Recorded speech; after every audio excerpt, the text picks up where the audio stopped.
Hello student, स्वागत है आप सभी का हमारे यूट्यूब चैनल टीचिंग एक्सपर्ट में। तो बच्चों, पिछले टर्न पर आपने देखा था कि हम बात कर चुके थे चुंबकीय क्षेत्र रेखाओं के बारे में। तो उम्मीद है यहाँ तक आपको चैप्टर एकदम बिल्कुल समझ में आ गया होगा। किसी भी प्रकार की अगर कोई नहीं समझ में आया हो या कोई भी क्वेश्चन हो तो आप हमें कमेंट बॉक्स में पूछ सकते हैं। इसी क्रम में चैप्टर को आगे बढ़ाते हैं और आज बात करते हैं बच्चों दंड चुंबक के कारण अक्षीय बिंदु पर चुंबकीय क्षेत्र की। एक मोस्ट इंपॉर्टेंट टॉपिक है और चैप्टर नंबर 1 में ऐसी ही एक हेडिंग मैं आपको द्विध्रुव की टर्म में पढ़ा चुका हूं। द्विध्रुव के कारण अक्ष पर विद्युत क्षेत्र, बिल्कुल उसकी कॉपी है। और कुछ बच्चों को कल मैंने आपको कहा भी था कि आप ये द्विध्रुव वाला पोर्शन पढ़ के रखें। तो बच्चों जिन्होंने पढ़ लिया होगा उनके लिए आज सिर्फ एक रिवीजन तरीके से होगा, बहुत ध्यान से देखना अच्छी तरीके से। कहानी क्या है बच्चों कि आपको एक दंड चुंबक माननी है। अब स्टार्ट करता हूं बिना टाइम बिगाड़े, जल्दी से बोर्ड पर देखिए। दंड चुंबक माननी है। दंड चुंबक का मतलब है डंडे के आकार की चुंबक, और डंडे के आकार की चुंबक का मतलब है अनुप्रस्थ काट बराबर हो और बिल्कुल कैसी हो, सीधी। तो बच्चों ये लीजिए, हम एक दंड चुंबक पर विचार करते हैं। ये हमारी हो गई साहब एक दंड चुंबक। यहां एक चुंबकीय ध्रुव होगा, सबका ध्यान बोर्ड पर ही होना चाहिए बच्चों। इसको बोल दिया हमने S, और यहां एक चुंबकीय ध्रुव होगा जिसे मैंने बोल दिया N। दो चुंबकीय ध्रुव होते हैं ना, S और N, दंड चुंबक बन गई। चुंबकीय अक्ष की अगर मैं बात करता हूं तो दोनों ध्रुवों को मिलाने वाली सीधी रेखा, ये क्या कहलाएगा? अक्ष कहलाएगा। अच्छा, ये द्विध्रुव का आप मध्य बिंदु मान लीजिए O, द्विध्रुव का मध्य बिंदु है O। SN एक दंड चुंबक है बच्चों, बहुत ध्यान से देखिए। SN एक दंड चुंबक है और आपको इसके मध्य बिंदु O से, मतलब यहां से कुछ दूरी ले लें, सपोज R मान लें इस दूरी को, पर कोई बिंदु लिया हुआ है P, और इस पॉइंट P पर चुंबकीय क्षेत्र ज्ञात करना है। क्वेश्चन समझ में आया कि नहीं आया? कि SN एक दंड चुंबक है। लैंग्वेज बनाना सीख लीजिए। SN एक दंड चुंबक है क्योंकि दंड चुंबक की बात कर रहा है। हमें मध्य बिंदु O से R दूरी पर स्थित कौन सा बिंदु है बच्चों? ये अक्षीय बिंदु। जो बिंदु अक्ष के ऊपर होते हैं अक्षीय बिंदु कहलाते हैं। अक्षीय बिंदु P पर आपको चुंबकीय क्षेत्र ज्ञात करना है। क्वेश्चन समझ में आ गया? अब कैसे ज्ञात करना है वो देखिए। पॉइंट P पर दो तरह के फील्ड बनेंगे बच्चों, एक तो S की वजह से और दूसरा N की वजह से। एक तो S के कारण और एक N के कारण। अब ज्यादा दिमाग मत लगाना, दिशा की बात कर रहा हूं। तो मैंने बता रखा है कि S काम करता है माइनस की भांति। S कैसे काम करता है लिख दे रहा हूं यहां पर बच्चों। S तो काम करेगा माइनस की भांति और N काम करेगा प्लस की भांति। बिल्कुल। तो बताओ, माइनस मान लो, यहां पर माइनस आवेश होता तो ये अपनी ओर खींचता, पर ये माइनस की भांति काम कर रहा है। तो जो विद्युत क्षेत्र S के कारण बनेगा ना, वो होगा इस दिशा में, BS वेक्टर। समझना बच्चों। और जो N कैसे काम करेगा? प्लस की भांति। तो ये इसको धक्का दे देगा, ये इसमें दिशा हो जाएगी VN वेक्टर। कहानी समझ में आ रही है? मैं लिखता हूं, ध्यान से देखना कि माना SN एक दंड चुंबक है। माना SN क्या है बच्चों? दंड चुंबक है। हमें इसके मध्य बिंदु O से, कहां से बच्चों? इसका जो मध्य बिंदु है ना O, वहां से हमें मध्य बिंदु O से कितनी दूरी पर? स्मॉल r दूरी पर स्थित अक्षीय बिंदु, लिखिए पूरा नाम लिखते हैं, अक्षीय बिंदु P पर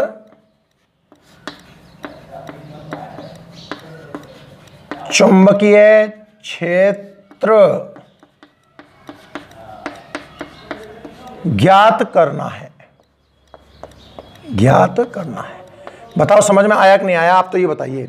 SN क्वेश्चन है ये, अब इसमें रटने लायक कोई बात नहीं है मेरे हिसाब से। तो सबसे पहले मैंने SN एक दंड चुंबक मान ली, और इस दंड चुंबक के कारण इसके मध्य बिंदु O से R दूरी पर हमने कोई अक्षीय बिंदु P लिया है जहां हमें चुंबकीय क्षेत्र ज्ञात करना है। अब मैंने देखा कि यार इसमें कितने ध्रुव हैं साहब, 2 ध्रुव हैं S और N, तो दोनों ही अपना प्रभाव दिखाएंगे, तो मतलब P पर 2 चुंबकीय क्षेत्र बनेंगे। S ध्रुव के कारण BS नाम दे दिया और N ध्रुव के कारण BN नाम दे दिया। एक एक करके बात करें बच्चों। S के कारण, S का मतलब आप समझ के होंगे दक्षिणी ध्रुव, तो S चल जाए कोई दिक्कत नहीं है। S के कारण P पर चुंबकीय क्षेत्र की बात करता हूं बच्चों, अगर बहुत ध्यान से देखना तो BS वेक्टर बराबर विद्युत क्षेत्र की तीव्रता का सूत्र दिमाग में रखना, नया नहीं रटना, KQ/R²। विद्युत क्षेत्र की तीव्रता क्या होती है? KQ/R²। तो बच्चों K को तो रिप्लेस कर देंगे μ0/4π से, K की जगह तो कौन आ गया? μ0/4π। Q की जगह ध्रुव सामर्थ्य, और ध्रुव सामर्थ्य की बात करता हूं तो इसका ध्रुव सामर्थ्य -m हुआ तो इसका +m होगा ना, क्योंकि अनुप्रस्थ काट तो बराबर है, S का नेगेटिव N का पॉजिटिव, पर यहां तो परिमाण ही रखना है भाई एक तरीके से, KQ बटे दूरी का स्क्वायर। और दूरी कहां से बच्चों? S से, कहां की? P की। टोटल जो लंबाई है मैंने L मान ली, इसकी जो इफेक्टिव लेंथ है, आप चाहो तो इसमें करेक्शन कर सकता हूं हल्का सा, डायग्राम द्वारा देख लो एक बार आप, और प्रैक्टिस हो जाएगी एक बार। सबसे पहले क्या मानना है? दंड चुंबक मानी, स्टेप बाय स्टेप चलता हूं, चलो आपकी बार, आप भी साथ में बोलते रहना भले से, सीधी है टेढ़ी है, अरे यार बन जा भाई। ये हमने मान ली हमारी दंड चुंबक, ये सरा मान लिया हमने S, ये सरा मान लिया हमने N, मध्य बिंदु मान लिया O। टोटल लेंथ बच्चों प्रभावकारी लंबाई की बात की जाती है, याद रखना L है, टोटल लेंथ कितनी है? L, तो मध्य बिंदु की ये जो दूरी है ये हो जाएगी L/2 मतलब आधी, और बची हुई भी L/2 मतलब वो आधी वापस से, समझ में आया? ये आपका चुंबकीय अक्ष है बच्चों, और यहां मध्य बिंदु से R दूरी पर आपको चुंबकीय क्षेत्र ज्ञात करना है इस पॉइंट P पर। ये जो डायग्राम बनेगा, P पर 2 फील्ड बनेंगे, S की वजह से और N की वजह से। अच्छा, ध्रुव सामर्थ्य इसका तो मान लो -m और इसका मान लो +m। S नेगेटिव की तरह बिहेव करेगा, मतलब अपनी ओर खींचेगा, ये तो बन जाएगा BS वेक्टर, और N धक्का देगा तो ये बन जाएगा BN vector.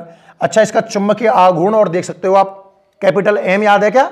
Small m into L, small m into L, तो कैपिटल M होगा बच्चों S से N इस दिशा में, आपका होगा M वेक्टर। डायग्राम उम्मीद है समझ में आ गया होगा। डायग्राम ही महत्वपूर्ण है। S सिरे के कारण, S सिरे के कारण कहां पर? P पर। क्या? चुंबकीय क्षेत्र। क्या इसको मैं BS वेक्टर नाम दे दूं? विद्युत क्षेत्र का सूत्र क्या कहता है? दिमाग लगाओ बच्चों, KQ/R²। नया मत रटना, मैं बार बार जैसे बोल रहा हूं, अपना दिमाग मत लगा देना फालतू में। KQ/R², तो बच्चों K का स्थान तो कौन ले लेगा? μ0/4π। Q की जगह कौन आ जाएगा? M। और डिस्टेंस कहां से कहां तक बच्चों? S से P तक, S से P तक। ये टोटल कितना है? R। ये टोटल कितना है? R। और ये कितना है? L/2। ध्यान से देख, डिस्टेंस बन गई R + L/2 का स्क्वायर। अगर किसी बच्चे को गलती से द्विध्रुव याद रहा हो अब तक, तो मैं टोटल दूरी 2a मानता था, तो वहां R + a आती थी। इन बातों से कोई फर्क नहीं पड़ता बच्चों। ध्यान से देखा जाए तो S जो दिशा है ना, ये चुंबकीय आघूर्ण के अपोजिट है। S इधर है और चुंबकीय आघूर्ण उधर है। वेक्टर लगाया है तो बच्चों अपोजिट की वजह से क्या मुझे -m लगा देना चाहिए? -m चल जाएगा ना, समझ में आ गया होगा शायद। फिर बात करूं मैं N सिरे की, तरीका और भी है मेरे पास, मैं बिना -m लगाए भी इसको करवा सकता हूं, पर बच्चों वैसा तरीका नहीं है। सबसे अच्छा तरीका यह है, N सिरे के कारण P पर चुंबकीय क्षेत्र VN वेक्टर की बात करता हूं बच्चों। दिमाग में वही KQ/R² चल रहा है, तो K की जगह तो μ0/4π, Q की जगह स्मॉल m अपॉन डिस्टेंस क्या थी बच्चों? यहां से यहां तक समझ गए होंगे आप, ज्यादा एक्सप्लेन की मुझे जरूरत है नहीं शायद। R - L/2 का स्क्वायर। जो बच्चे हमसे नए जुड़े हैं या जिन्होंने पुराने चैप्टर नहीं पढ़ा है, चैप्टर नंबर 1, भाई वो यूट्यूब की में उसमें प्लेलिस्ट में जाएं। चैप्टर नंबर 1 में एक अक्ष पढ़ाया है बहुत डीपली, पूरे लेक्चर में मैंने एक ही हेडिंग पढ़ाई थी, इसीलिए क्योंकि मुझे पता है वो इंपॉर्टेंट है ना। तो ये अपना BN वेक्टर आ गया। क्या आ गया बच्चों? BN। दोनों समझ में आए, BS और BN। दिमाग में अभी भी मेरे में KQ/R² चल रहा है। आप देख रहे होंगे जो बच्चे पुराने जुड़े हुए हैं उनका रिवीजन हो रहा है, बड़ा आनंद आ रहा होगा शायद मेरे हिसाब से। तो आ रहा है कि नहीं आ रहा है भाई? कमेंट करके जरूर बताना कि फीलिंग कैसी आ रही है। कहीं ऐसा थोड़ी लग रहा है कि सर ये तो हम पहली बार देख रहे हैं। अगर ऐसा लग रहा है भाई तो बहुत चिंता का विषय है। और अगर आप अब देखो, इससे पता चलता है कि समझ में कितना आ रहा है। और अगर आप अब आनंद फील कर रहे हो कि सर इसमें कुछ नया नहीं है, ऐसे नहीं, दंड चुंबक ले लिया आपने, एक चुंबक के अक्ष पर एक बिंदु ले लिया R दूरी पर, वहां निकालना है। S ने अपना प्रभाव दिखाया, N ने अपना प्रभाव दिखाया, BS हमने निकाल लिया, BN हमने निकाल लिया। अगर यहां तक आपको बिल्कुल इजी लग रहा हो, इसका मतलब जो पुराना आपने पढ़ा है वो बिल्कुल आपका टकाटक है। परिणामी चुंबकीय क्षेत्र देखना है बच्चों, परिणामी चुंबकीय क्षेत्र। तो B वेक्टर कह दूं इसको, सदिश योग अध्यारोपण का सिद्धांत याद होगा आपको बच्चों। BS vector plus BN vector, जितने भी क्षेत्र हैं सबका सदिश योग करना होता है। मान जमाइए, कमेंट करके जरूर बताना है भाई, है ना, कि कैसी फीलिंग आ रही है। जबरदस्त, शानदार, खतरनाक, क्या हल्की हल्की फीलिंग आ रही है, या ऐसा लग रहा है कि सर सुना तो है पर पता नहीं क्या है ना। वैल्यू जमाते हैं बच्चों, ध्यान से देखिएगा। अब सबका ध्यान बोर्ड पर होना चाहिए। सिंपल कैलकुलेशन है पुराने वाली। V vector, VS vector, BS vector की वैल्यू टिप के जमा दो। म्यू नॉट, हो सकता है थोड़ा छोटा लिखूं क्योंकि बहुत जगह में आएगा, 4πm upon R plus L/2 का स्क्वायर, और ये माइनस का m कैप कोष्टक में, फिर प्लस, कहाँ है BN ढूंढो, mu naught upon 4πm upon R minus L/2 का होल स्क्वायर, और प्लस m कैप। क्या पूरा नजर आ रहा है कि नहीं आ रहा है? पहले मुझे एक बार देखने दो भाई। पूरा नजर आ रहा है। और थोड़ा सा ये लो, हल्का सा कैमरा और रोटेट कर देता हूं मैं। ठीक है, ठीक है, ओके, आप समझ जाओगे वैसे ना, कुछ खास नहीं किया है, टेप करके दोनों वैल्यू जमा दिए। अब आप देखें ध्यान से बच्चों, इकट्ठा करता हूं तो मैंने कॉमन लेने का प्रयास किया। सर देखो यहां से म्यू नॉट अपॉन 4π कॉमन आ गया, सर दोनों में है, बहुत बढ़िया, बहुत आनंद आया। स्मॉल m भी सर कॉमन आ गया, और कोष्टक से बाहर m कैप भी कॉमन आएगा। तो बच्चों देखो ये टर्म तो बचेगी पॉजिटिव, और ये माइनस m कैप की वजह से ये टर्म हो जाएगी नेगेटिव। नेगेटिव और पॉजिटिव, तो पहले मैं पॉजिटिव टर्म को लिख रहा हूं, म्यू नॉट 4πm कॉमन, तो यहां बचेगा बच्चों 1 अपॉन R माइनस L/2 का होल स्क्वायर। और ये टर्म नेगेटिव में बचेगी, क्यों बचेगी? माइनस m कैप की वजह से बचेगी। 1 अपॉन R प्लस L/2 का होल स्क्वायर, और कोष्टक से बाहर चल रहा है बच्चों m कैप। उम्मीद है आप सबको यहां तक शानदार समझ में आ गया होगा। V vector is equal to, देखते जाइए, तो म्यू नॉट अपॉन 4π बाहर बैठा है चुपचाप, स्मॉल m को कोई टेंशन नहीं है। हमने लघुत्तम लेने का प्रयास किया तो आप समझ पाओगे, दोनों का मल्टीप्लाई मतलब R माइनस L/2 का whole square into R plus L/2 का होल स्क्वायर, ये हमारा लघुत्तम आएगा बच्चों। जब मैं माइनस वाले पोर्शन का भाग दूंगा तो ऊपर बचेगा प्लस वाला पोर्शन, मतलब R प्लस L/2 का स्क्वायर, और जब प्लस वाले पोर्शन का भाग दूंगा तो बचेगा माइनस वाला पोर्शन, यानी कि, और यहां आ जाएगा m कैप। उम्मीद है ये सब समझ में आ गया होगा। Now B vector is equal to mu naught upon 4π तो बाहर है ही है, स्मॉल m भी अच्छा लग रहा है, रहने दो। ब्रैकेट खोलोगे ना बच्चों तो R square plus L square बटे 4 प्लस 2R L/2, समझ में आया ना, a square plus B square plus 2ab। अब बाहर चिन्ह है माइनस का बच्चों, आने को तो a माइनस बी का जो होल स्क्वायर है वो a square plus B square minus 2ab आता, माइनस 2ab आता, पर बच्चों माइनस की वजह से माइनस का R स्क्वायर माइनस का L स्क्वायर बटे 4, माइनस क्या आती वो टर्म प्लस की हो जाएगी 2R L/2, और नीचे स्क्वायर को भूल जाओ अगर तो नीचे a प्लस बी और a माइनस बी नजर आ रहा है, a square minus B square का होल स्क्वायर, साथ में m कैप। कुछ कटा क्या? R स्क्वायर ने R स्क्वायर मारा, L स्क्वायर बटे 4 ने L स्क्वायर बटे 4 मार दिया, 2 से ये 2 कट गया, 2 से ये 2 कट गया, जो बच गया उसको लिख दो बच्चों। तो V vector is equal to mu naught upon 4π small m, क्या बना बच्चों? RL प्लस RL 2RL बन गया, और नीचे R square minus L square बटे 4 का होल स्क्वायर बन गया। कहानी समझ में आई क्या नहीं आई? यहां तक कोई विशेष रॉकेट साइंस नहीं बताई है मैंने, अगर आपने द्विध्रुव पढ़ रखा है तब तो टेंशन वाली कोई बात ही नहीं, मेरी गारंटी है।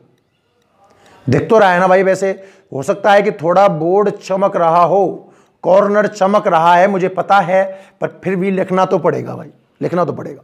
ठीक है, सूत्र की अगर मैं बात करता हूं बच्चों, ध्यान से देखो, स्मॉल m इंटू एल दिख रहा है क्या आपको? तो एक तो बच्चों जो स्मॉल m इंटू एल है, इसको मैं कैपिटल M रख सकता हूं। कैपिटल M याद आया आपको? चुंबकीय आघूर्ण। कैपिटल M क्या होता है? चुंबकीय आघूर्ण, ध्रुव सामर्थ्य है। और बच्चों देखो, आपको सुनकर अचंभा होगा कि राजस्थान बोर्ड ने 2 नंबर का क्वेश्चन पूछा है इसके ऊपर। एक चुंबक का ध्रुव सामर्थ्य कुछ 20, पता नहीं क्या दिया होता, 20 एम्पियर इंटू मीटर है, लंबाई 10 सेंटीमीटर है, चुंबकीय आघूर्ण ज्ञात करो। बताओ कितना कठिन सवाल था, है ना? Small m into L, capital M हो गया। और इसकी वो दुख भरी कहानी याद है क्या बच्चों? ये जो L है विद रेस्पेक्ट टू R बहुत छोटा है, L स्क्वायर बटे 4, तो R स्क्वायर की तुलना में इतना छोटा हो जाएगा कि आप इसको नगण्य मानकर छोड़ सकते हो। और जैसे ही आप नगण्य मानोगे बच्चों, तो म्यू नॉट अपॉन 4 पाई तो नीचे कांस्टेंट है ही है, दिमाग लगाना। 2 बच गया, small m into L, small m into L, capital M बच गया। अब ऊपर एक R बचा हुआ है बच्चों, ध्यान से देखना, जगह नहीं है, मैं इसी में खेल कर रहा हूं। ऊपर एक R बचा हुआ है, इसको आपने नगण्य मान लिया, तो नीचे R की पावर 4 आएगा, एक R ऊपर है, 4 R नीचे हैं, कट जाएगा, नीचे 3 R बचेंगे। तो जो फाइनल आंसर आएगा RQ, और चाहो तो M कैप और लगा सकते हो सदिश रूप के लिए। तो जो इसका फाइनल रूप हमें मिलेगा वो हमें मिलेगा बी वेक्टर बराबर mu naught upon 4 pi 2m upon RQ। B vector बराबर mu naught upon 4 pi 2m upon RQ और ब्रैकेट में m कैप। अगर सिर्फ किसी को परिमाण से मतलब हो बच्चों, तो आप याद करना b बराबर mu naught upon 4 pi 2m upon RQ। बच्चों आप याद करो, अक्ष में विद्युत द्विध्रुव में अक्ष कितना आंसर आया था? 2kp। नया सूत्र भी नहीं रटना है, मतलब आज की इस हेडिंग में तो एक शब्द भी नहीं रटना है, मेरी गारंटी है। कई बच्चे तो ये बोलते हैं सर इसको तो हम अपने आप संभाल लेंगे, टेंशन की कोई जरूरत। मैं तो आपको कंपैरिजन इसलिए सिखाया, मैंने कहा जहां देखो, आप अपनी द्विध्रुव वाली हेडिंग निकाल के देखना, जहां द्विध्रुव है वहां दंड चुंबक बोल दो, समझिए बात को। जहां प्लस क्यू माइनस क्यू है, तो प्लस क्यू की जगह एन लिख देना और माइनस क्यू की जगह एस लिख देना। जहां भी स्मॉल क्यू शब्द आया हो वहां स्मॉल एम वर्ड यूज करना, जहां कैपिटल पी आया हो वहां कैपिटल एम, जहां वी ई आया हो वहां वी। सॉल्व करते जाइए, ऑटोमेटिक आपका ये आंसर। बहुत से बच्चे ये कहते हैं सर इसको 2a नहीं ले सकते क्या? बिल्कुल ले सकते, बिल्कुल ले सकते। आप चाहो, आपको लगेगा यार मुझे तो मजा नहीं आया इसमें, तो आप इस डिस्टेंस को 2a मानकर भी, कोई पाबंदी थोड़ी है। अच्छा, अगर आप डिस्टेंस 2a मान लोगे बच्चों, तो फिर कैपिटल M का सूत्र क्या बनेगा? क्या बनेगा बताना? Small m into 2a, small m into 2a। कहानी समझ में आई या नहीं आई, पहले तो आप ये बताइए, ढंग से देख लो। ये दंड चुंबक की वजह से कहां निकाला है मैंने? अक्षय बिंदु पर। कहां निकाला है? अक्षय बिंदु पर। और ये बिल्कुल उस हेडिंग की कॉपी है जो मैंने आपको पढ़ा रखी है। किसकी वजह से बच्चों? द्विध्रुव की वजह से। कहां विद्युत क्षेत्र? अक्ष पर विद्युत क्षेत्र। तो उम्मीद है आपको बहुत बेहतरीन ढंग से समझ में आ गया होगा। एक बार कमेंट करके जरूर बताना है कि कितना समझ में आया। अगर आपको लग रहा हो कि सर हल्का समझ में आया है, वो तो मैं इसको दोबारा भी एक्सप्लेन कर दूंगा, है ना, अगली वीडियो में। एक बार कमेंट करके जरूर बताइएगा भाई। नोट कर लो, चलो स्क्रीनशॉट ले लो, बढ़िया सुंदर शानदार सा एकदम बिल्कुल, और आगे बढ़ते हैं बात को, है ना। साफ कर दो इसको। चलिए अब पूरा ध्यान बोर्ड पर लगाएं। ये था आपका अक्ष। तो अब आप समझ ही गए होंगे अगली हेडिंग क्या आने वाली है। समझ गए ना बच्चों? कौन सी आने वाली है? निरक्ष। अब देखो आपको एक चीज सिखाता हूं। आप इस वीडियो को तो, अरे यार बड़ी आफत, आप इस वीडियो को तो यहीं पॉज कर दो, आप इस वीडियो को तो यहीं पॉज कर दो, है ना। और अब आप खुद निरक्ष निकाल करके देखो। आपको द्विध्रुव का निरक्ष पता है, तो आप दंड चुंबक का निरक्ष खुद निकाल कर देखिए, वीडियो को यहीं पॉज करके। ऐसा करना आपके लिए शायद ठीक रहेगा मेरे हिसाब से। बाकी मैं बताता हूं, आप ध्यान से देखिए। पॉज करके एक बार खुद करके देख लेना, फिर अच्छा देखना पूरा है। आज मेरे को आता है, आगे बढ़ जाऊं। ओवर कॉन्फिडेंस हमेशा नुकसानदायक है। मैं यहां इतने एक्सपीरियंस के साथ पुकार रहा हूं, मुझे पता है क्या पढ़ाना है। ओवर कॉन्फिडेंस में मत चलना कि बहुत इजी हेडिंग है, स्किप करके आगे बढ़ जाते हैं। अरे मास्टर पढ़ा रहा है, उसको पूरा समझे। तो नेक्स्ट हेडिंग क्या है बच्चों? दंड। अरे दंड यार, दंड चुंबक के कारण कहां पर? निरक्ष पर चुंबकीय क्षेत्र, magnetic field at equatorial line due to bar magnet. दंड चुंबक की वजह से निरक्ष पर। ध्यान से सब बोर्ड पर देखेंगे, समझने का प्रयास करेंगे। सबसे पहले बच्चों एक दंड चुंबक मान लेता हूं, ध्यान से इधर देखिएगा। ये बना दी साहब, और ज्यादा बड़ी हो गई, छोटी हो जा भाई। ये बना दी दंड चुंबक, ठीक है। चलो बोलते जाओ, क्या बनाऊं बोलते जाओ। एस, पहले माइनस क्यों लिया करता था मैं, इसलिए एस। ये क्या बनाऊं, जल्दी बोलो। एन, तो एक लाइन बन जाएगी। एस एन एक दंड चुंबक है, इसका middle point this O, total length small L मानते आए हैं, तो ये भाई साहब L/2 और ये भाई साहब L/2। कुछ समझ में आया कि नहीं आया? हमें इसका निरक्ष चाहिए, तो बच्चों निरक्ष तो आपको याद होगा कहां होता है? अक्ष से गुजरने वाली, अक्ष के लंबवत मध्य बिंदु से गुजरने वाली रेखा निरक्ष कहलाती है। और यहां पर आपने कोई डिस्टेंस ले ली R, और यहां भाई साहब पॉइंट ले लिया P। यहां आपको फील्ड निकालना है। सवाल समझ में आया कि नहीं आया? तो दो लाइन तो आप धड़ाधड़ लिख सकते हो कि माना SN एक, बोल दो क्या है? दंड चुंबक है। SN एक दंड चुंबक है। हमें मध्य बिंदु O से स्मॉल r दूरी पर स्थित बिंदु P पर चुंबकीय क्षेत्र ज्ञात करना है। अरे समझ में आया? SN समझे भाई? SN एक दंड चुंबक है और हमें मध्य बिंदु O से R दूरी पर स्थित, ओहो एक शब्द जोड़ दीजिए, निरक्षीय बिंदु। कौन सा बिंदु है? पर स्थित निरक्षीय बिंदु P पर चुंबकीय क्षेत्र ज्ञात करना है। कहानी क्लियर? अब सोचना स्टार्ट किया, सर P पर कितने फील्ड बनेंगे बताओ। देख किस किस का प्रभाव होगा P पर? सर एक प्रभाव तो होगा S का, इस लाइन को आप डार्क कर दो भले, कोई दिक्कत नहीं है। और सर एक प्रभाव किसका रहेगा? N का। दोनों अपना अपना प्रभाव दिखाएंगे बच्चों। अच्छा ध्रुव सामर्थ्य और लिख दो, ध्रुव सामर्थ्य देखना भूल गया मैं। इसका तो -m और इसका +m। अब S नेगेटिव है तो क्या ये इस बिंदु को अपनी ओर खींच लेगा? तो बच्चों ये दिशा तो हो जाएगी VS की। N कैसा है? प्लस, तो ये धक्का दे देगा, तो ये दिशा किसकी हो जाएगी? दिख जाएगा ना, BN की।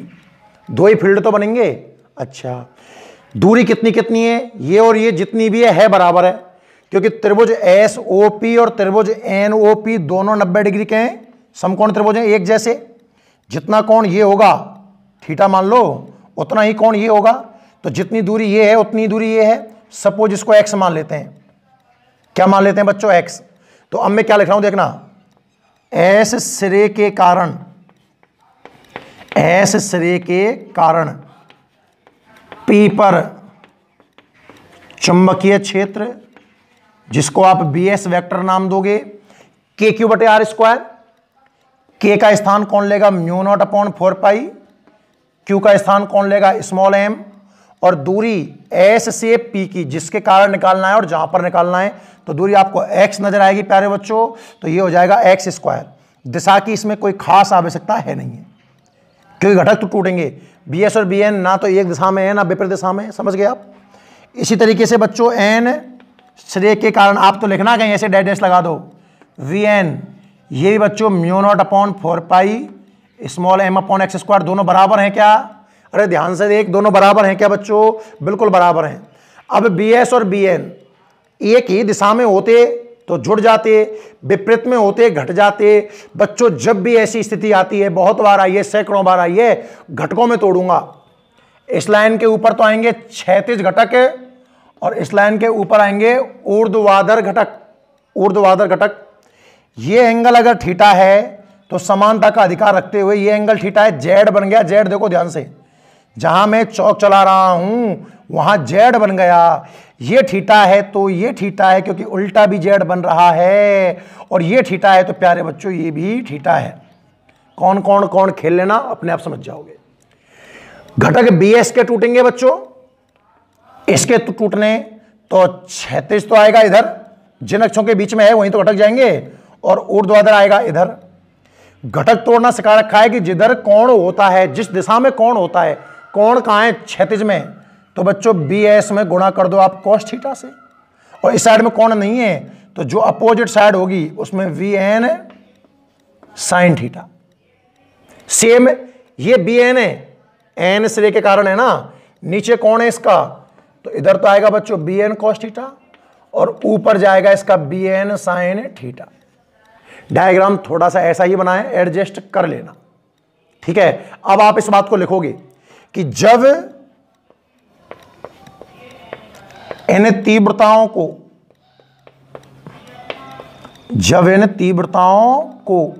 क्या करता हूं बच्चों? घटकों में वियोजित किया जाता है। सुनिएगा ध्यान से भाई, बी एस और बी एन को अपन ने घटकों में तोड़ा है ना। आप ध्यान से देखें, क्या बी एस और बी एन को अपन ने घटकों में तोड़ा है? तो जब घटकों में तोड़ा है ना, तो ऊर्ध्व घटक पर ध्यान देना। ऊपर कितना है? B N sine theta. ऊपर कितना है? बी एन साइन थीटा, और सॉरी सही है, और नीचे कितना है? बी एस है, ये एस है, B S sine theta. B N और बी एस परिमाण में बराबर है, बी एस बी एन परिमाण में बराबर है। कहने का मतलब जितना ऊपर है उतना ही नीचे है। तो क्या ऊर्ध्व घटक आपस में कैंसिल हो गए? दिमाग लगाइए, ऊर्ध्व घटक जो हैं वो परिमाण में बराबर हैं और विपरीत दिशाओं में हैं, इसलिए कैंसिल हो गई। और क्या क्षैतिज घटक दोनों एक ही दिशा में है क्या? कौन कौन से? बी एस cos थीटा और बी एन cos थीटा, और एक दिशा में होने की वजह से बच्चों ये जुड़ जाएंगे आपस में। तो ध्यान से देखना कि जब इन घटकों को, जब इन तीव्रताओं को घटकों में वियोजित किया जाता है तो ऊर्ध्व घटक समान परिमाण तथा विपरीत दिशा, समान परिमाण तथा विपरीत दिशा में होने के कारण, यहां लिखता हूं देखना, दिशा में होने के कारण क्या हो जाते हैं बच्चों? निरस्त हो जाते हैं, निरस्त हो जाते हैं। जो ऊर्ध्व घटक है भाई, आपने इन तीव्रताओं को घटकों में तोड़ा तो ऊर्ध्व घटक परिमाण में बराबर है, दिशाओं में विपरीत है, इसलिए निरस्त हो जाते हैं। जबकि जो क्षैतिज घटक है इनके बारे में क्या विचार है बच्चों? जबकि क्षैतिज घटक समान परिमाण, परिमाण में कैसे हैं? समान, समान परिमाण तथा एक ही दिशा। अरे दिख रहा है क्या? एक ही दिशा में होने के कारण जुड़ जाते हैं। अरे समझ में आया कि नहीं आया भैया? जब आप देखो, सबसे पहले कंसेप्ट स्टार्ट करता हूं। दंड चुंबक लिया, ध्रुव ब्रोव मध्य बिंदु, निरक्ष लिया, पॉइंट पी बनाया। दो प्रभाव देखे, एस का प्रभाव और एन का प्रभाव। एक ने धक्का दिया, एक ने खींचा, दोनों के परिमाण निकाले तो बच्चों बराबर आए। फिर आपने घटकों में तोड़ा इनको। घटकों में तोड़ने पर आपने क्या देखा कि जो ऊर्ध्वाधर घटक है ना, बी एस साइन थीटा और बी एन साइन थीटा, परिमाण तो बराबर है और दिशाएं कैसी हैं? विपरीत, तो आपस में कैंसिल हो जाते हैं। पर क्षैतिज एक दिशा में हैं, जुड़ जाते हैं। अतः बात करता हूं बच्चों परिणामी चुंबकीय क्षेत्र। परिणामी चुंबकीय क्षेत्र जो B रहेगा वो कितना रहेगा, जल्दी से बोल दो, BS cos theta plus BN cos theta, यही तो आएगा। अब इसमें वैल्यू जमाते जाओ, आपका उत्तर आ जाएगा बच्चों। BS और BN दोनों बराबर हैं mu naught upon 4 pi small m बटे एक्स स्क्वायर, तो क्यों ना डबल कर दिया जाए, 2 into mu naught upon 4 pi small m upon x square. यहां तक बात समझ में आई, सबको आई, और साथ में cos थीटा, क्योंकि ये तो इसकी वैल्यू थी ना, चाहे आप 2 बार जमा करके जोड़ देना, निष्कर्ष आपका यही निकलेगा। बच्चों 2 चीजें हैं जो मुझे हटानी है इसमें से, एक तो थीटा जिसका रूप कौन लेके आया है, cos थीटा हटाना है, और एक x, क्योंकि ये दूरी मैंने मानी थी, ये पृष्ठ में नहीं थी, तो थीटा और x मुझे हटाने हैं। सबसे पहले मैं cos थीटा के पास गया, आपको 2 समकोण त्रिभुज नजर आएंगे बच्चों, ध्यान से देखोगे तो, एक तो SOP और एक NOP, कोई सा चुन लो जो तुम्हारी इच्छा है। मैं समकोण त्रिभुज जो तुम्हारी इच्छा है बच्चों SOP ले लेता हूं, और इसमें मैं बात करता हूं cos थीटा की। लाल बटे कक्का सबको आता होगा, पन्ने पर लिख के देखना अपने हिसाब से। cos का सूत्र होगा आधार बटे कर्ण, अगर ये कोण है तो ये लंब है, ये समकोण है तो ये कर्ण है, बचा कुचा आधार है, तो आधार है बच्चों L/2 और कर्ण है x, तो बच्चों cos थीटा बन जाएगा L/2 और साथ में नीचे x। बताओ समझ में आया कि नहीं आया? ध्यान से देखो, आराम से, मजे से देखो। बिल्कुल आपने तीव्रताएं बनाई, घटकों में तोड़ा, ऊर्ध्वाधर आपने कैंसिल कर दिया। कैंसिल क्यों कर दिया? क्योंकि परिमाण समान था और दिशाएं विपरीत थी। परिमाण समान था और दिशाएं विपरीत थी, इसलिए आपने कैंसिल कर दिया। और क्षैतिज एक ही दिशा में होने की वजह से आपने जोड़ दिया। बहुत बढ़िया, बहुत सुंदर, बहुत अच्छा लगा। फिर आपने जोड़ा, दोनों की वैल्यू जमाई, फिर मैंने cos को लात मार के बाहर निकाला L/2x से, तो भाई साहब ये क्या रूप धारण कर लेगा, B = 2 mu naught upon 4 pi small m upon x square. और ध्यान से देख, L/2x बच्चों 2 ने 2 को मार दिया, बच गया उसको, और लिख देते हैं mu naught upon 4 pi small m l। क्या स्मॉल m इंटू एल को लात मार के बाहर निकाल दूं, कैपिटल M लिख दें क्या, और एक्स स्क्वायर इंटू एक्स को एक्स क्यू लिख दें क्या? क्या यहां तक आपको समझ में आ रहा है सबको? Small m into L capital M कैसे आया, समझ गए होंगे यार। चुंबकीय आघूर्ण, ध्रुव सामर्थ्य और प्रभावकारी लंबाई। इसलिए मैंने बच्चों ये पूरी थीम दिमाग में बैठाई है। पता चला कि बहुत से बच्चों को ध्रुव सामर्थ्य ही नहीं पता है, ध्रुव क्या होता है, ध्रुव सामर्थ्य क्या होता है, चुंबकीय आघूर्ण क्या होता है, स्मॉल m क्या है, कैपिटल M क्या है, स्मॉल l क्या है। ये सारी बातें अगर आप पूरे वीडियो देख रहे हो ना, तो आपके दिमाग में छप चुकी होंगी, मेरी गारंटी है। अब आपको कोई टेंशन लेने की जरूरत नहीं है। कुछ भी जाएंगे ना, कितना ही सवाल को घुमा दे, मेरी गारंटी है आप तो बिल्कुल लॉजिक से चलना जैसे आपको सिखाया गया है, समझ में आने की 100% गारंटी है। ठीक है साहब। अब किसको रिमूव करना है, x को।